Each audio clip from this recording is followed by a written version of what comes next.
To slice list in Python, we use the slice operator, that is the colon operator, the colon. Okay, this will allow us to fetch a specific set of sub elements, that is slicing. Let us first create a list. So we created a list with 5 string items and printed it. Now what we will do, we will slice. How? Using range. So I'll just mention the list object, and within that I'll use the angle brackets. So let's say I'll just mention 2:4. How it is slicing? Okay, so we are fetching specific set of elements from 2 to 4. 0, 1, 2, 3, 4. Okay, here. But just like before, 2 to 4 means 4 is exclusive. That means only 2 to 3, that is second and third index values will get printed.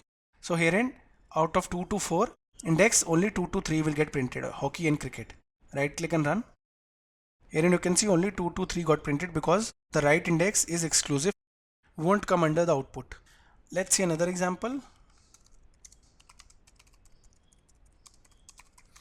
How we can fetch elements beginning from second to the end of the list.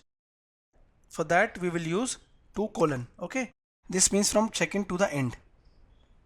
Herein you can see 0, 1, 2 from second to the end using the colon operator. Okay, from second 0, 1, 2 from second to the end using the colon operator, like this. In this way we can perform slicing.